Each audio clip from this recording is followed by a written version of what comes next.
questions. Hi guys, for today's video, naglakad-lakad kami ngayong araw. Pumunta kami sa graveyard.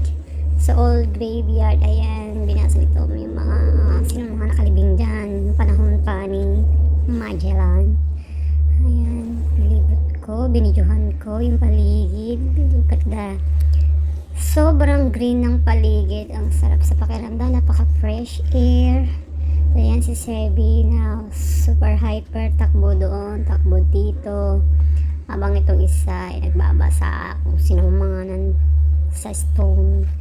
So ito na nga, sarap kaya dito sa what do you call this, sa province Scotland, because yung hangin, fresco, yung basta lahat fresh. Ako lang hindi, charot.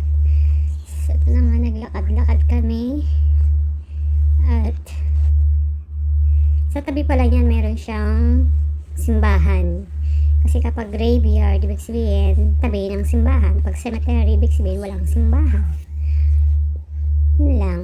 Tapos itong batong to, sabi nila nung unang panahon, kaya ganyan yung batong yan, nakahiga yung stone na yan. Kasi dati daw kapag nakatayo, ninanakaw ng mga tao yung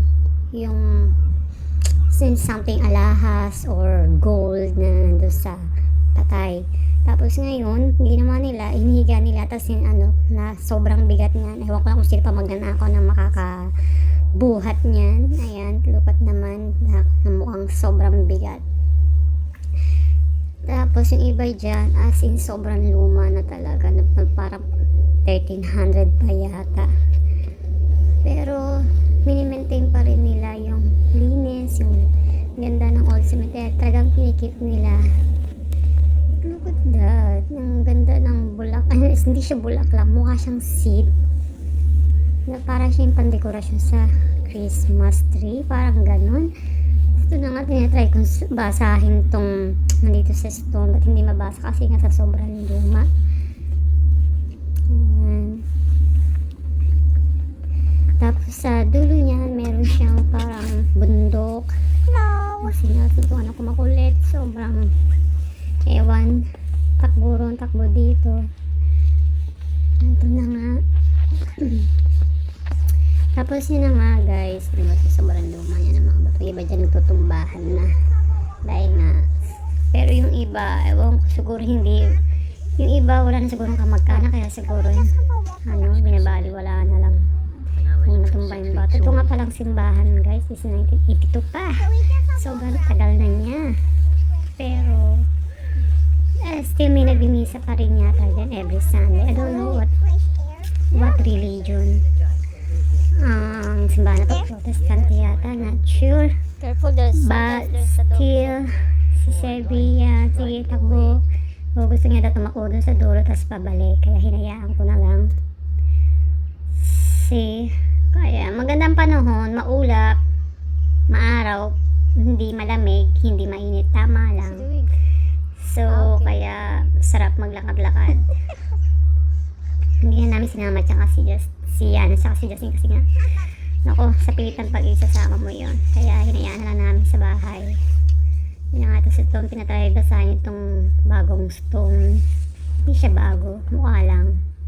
Pero matagal na rin daw itong batong ito. As in, gawa lang sa marble, kaya mukhang bago. Nilakad kami sa likod ng simbahan. Ayan. Sa harap ng simbahan, ayan, yun na yung main street, yung highway. Daanan ng sasakyan. So, as in, malapit lang sa bahay namin. At 5 minutes walk lang. Kaya, sarap maglakad-lakad dito. Magmuni-muni. So anyway guys, thank you. Sana mapanood nyo ito. Like and share. Charot. Wala lang, mema lang. Bye!